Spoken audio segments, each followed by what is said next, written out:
Welcome students to your online classes. Now our today's topic under electricity and circuits is electrical cell. Now students, you know that nowadays electricity is a very important integral part of our life, but what happens when electricity fails? There should be any alternative to electricity. Like if there is electricity failure, then we should have something by which we can easily use the particular type, some of the appliances. Okay, so there are some appliances which do not require high electric current and can work by using some another alternative sources also. What are these sources? And these alternative sources of electric currents are known as electric cells. Means if there will be no electricity, then you can use these alternative source as electric cell to run and some of the electrical appliances, and that electrical appliances do not require a lot of amount of electric current. Okay, so here I have drawn an electric cell. This is the common battery which you use in watches, in television remotes, air conditioner remotes, and wall watches, and so many other devices. Okay, even nowadays electric battery run fans are also there, fine, which runs on the electric cell. So in case of electricity failure, you can use that type of fans which runs on battery. So you might have known that what is a battery, what is an electric cell, how it looks. So this looks like that, and it has two ends. One is the positive end and the another one is the negative end. Okay, that negative end is known as metal disc, and the positive end has a metal cap. The bulging part which is there in the battery is a metal cap, which is the positive end, and the metal disc has negative end. Fine. Now here I have drawn an electric cell, the components of a dry cell. Fine. The electric cell is actually a device which use chemical energy into electricity, into electrical energy. Okay, whatever chemicals are present in the dry cells, here I have drawn a dry cell, and in the dry cell there are chemicals inside it, and that chemicals reacts together and converts into electrical energy. So this electric cell is a device which uses chemicals to convert it into the electricity, and it is used to power small appliances like torches, transistors, calculators, remote control devices, etc. Now this electrical cell is actually cylindrical in shape. Okay, and it has a metal cap on one end and a metal disc on the another end. Fine. Here also in this diagram also, the uppermost part is the metal cap and the bottommost part is the metal disc. Again, remind it that metal cap is having positive end and the metal disc is having negative end. Okay, now this most commonly used cell is known as dry cell, and this cell is not really dry because it contains a chemical paste called electrolyte. This electrolyte is present over here, not in this rod. This is the centermost carbon rod. Outside to this rod, here I have drawn this type of structure. Here electrolyte is present. This is a chemical paste of electrolyte. Electrolyte is basically the mixture of 2 or 3 chemicals. Okay, and in a cylindrical container which is made up of zinc. Okay, this container is made up of zinc, and in that zinc container electrolyte is kept, and the middle of the cell is having a carbon rod. Fine.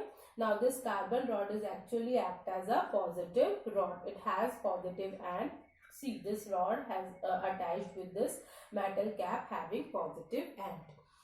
So metal cap on the top of the carbon rod act as the positive terminal of the cell, whereas the zinc base, you know that in this zinc container only the electrolyte is present carrying negative charge. Okay, so this zinc base is means attached to the metal disc. Okay, which act as the negative terminal of the cell. Besides the commonly used cylindrical cells, some other types of cells are also available now. Now students, one more thing, I want to remind you that this particular dry cell is made up of a cylindrical container. Fine, and in the centermost of it is a carbon rod which is attached to the metal cap, containing or carrying positive terminal, so act as a positive terminal. Outside to this, on the boundary line of this carbon rod, there is a metal zinc container. Okay, see, cylindrical container made of zinc. This container is made up of zinc, and in that zinc container, electrolyte chemical paste is present, which acts as the negative terminal because it is attached to the zinc base. Okay, and constitute the metal disc, which is negative in charge. Fine. So this is all the components of a dry cell. Along with the dry cell, nowadays we are using so many types of cells. Okay, now first one is button cells. Button cells are so small and almost the size of a button. You are using them in the small electronic devices like mobile phones, calculators, wrist watches, hearing aids. Hearing aids are the machines which are used to hear. Okay, that in these types of machines you are using the button cells. Okay, next is solar cells. You know that solar cells are basically function on the solar energy. So they are man-made.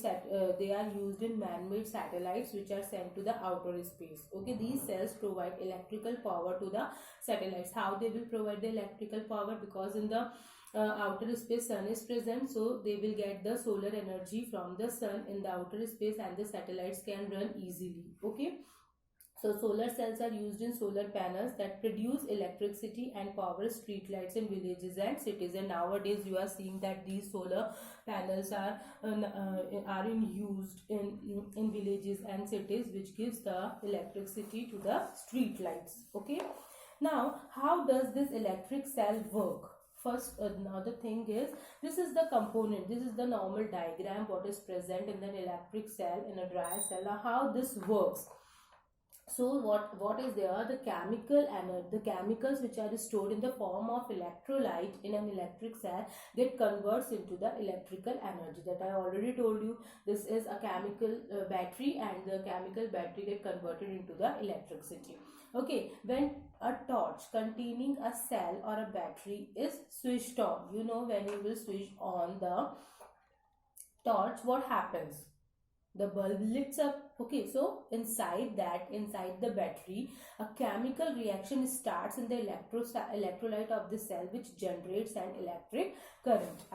This electrolyte is present in the zinc container. Okay, so what happens, as soon as you will switch on the torch or any of the electrical appliance which works on the electric cell, then the chemical reaction starts in this electrolyte, and it will result into the formation of electric current. Okay, and that electric current results in the lightning of the cell, which lightning of the bulb in the torch. Over a period of time, this chemical energy, obviously we have not put it over here a limitless electrical chemicals. Okay, so at one time, over a period of time when we are using it, these chemicals which are present in the form of electrolyte get consumed. Okay, whatever charges are present in them which get converts into the electrical energy, they will get consumed, and the cell or the battery is said to be dead. Okay, because they will now not produce any kind of current.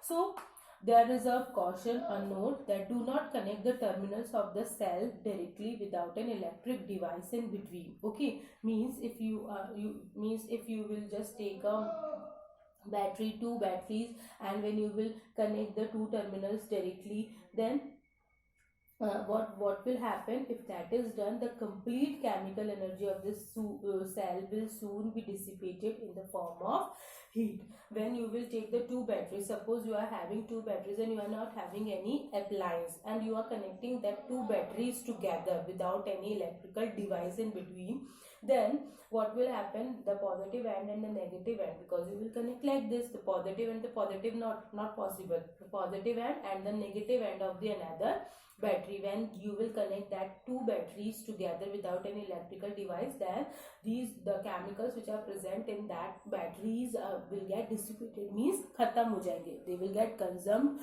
very soon in the form of heat will release out. Okay, and the batteries will be of no longer use. So we should take care that we should not connect the batteries directly. Fine. Now students, there is one activity how you can make an electric cell.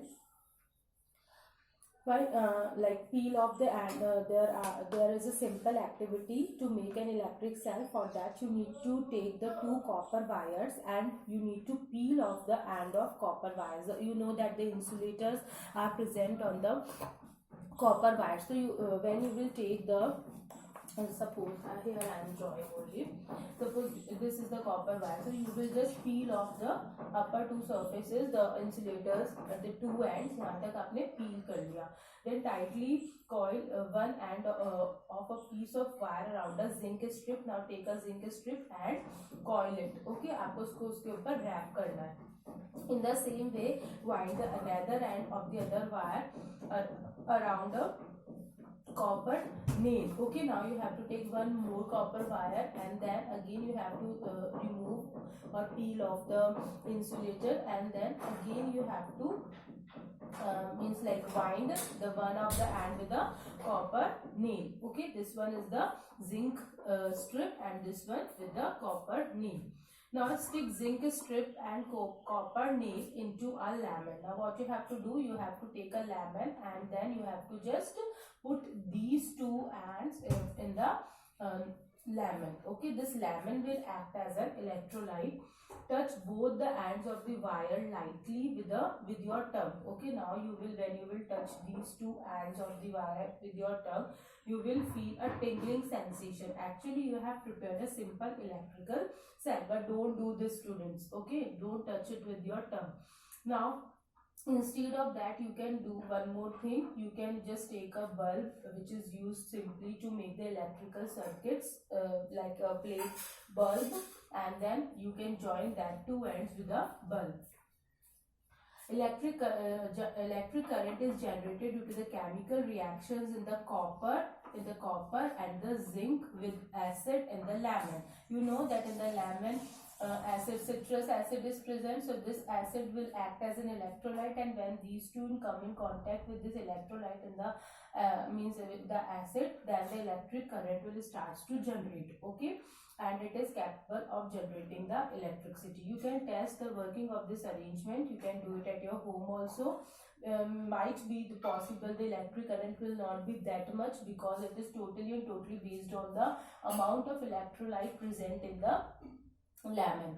Okay, connect a bulb between the two free ends of the wire in a darkened room and you will find a feeble glow being emitted by the bulb. Feeble glow means बहुत थोड़ा सा, बहुत light आपको एक glow दिखेगा. And why it is too light? Because the electrolyte which is present in the lemon, that is not of too much of intensity that it can generate a good amount of light. Okay, that's why here the word feeble is there. Okay, so again I am repeating, take two copper wires, peel off the two ends of the copper wires. That means you have to remove out the insulator, and then bind one of the end of the copper wire with a zinc strip and another with a copper nail. Then just place these two in the lemon. This will act as a like we can say battery. It will act as a battery, and then place these two ends, another two ends with a bulb. Okay, and you will see that there is a feeble glow because here we have made an electric cell. Okay, students, so this is that's all for today.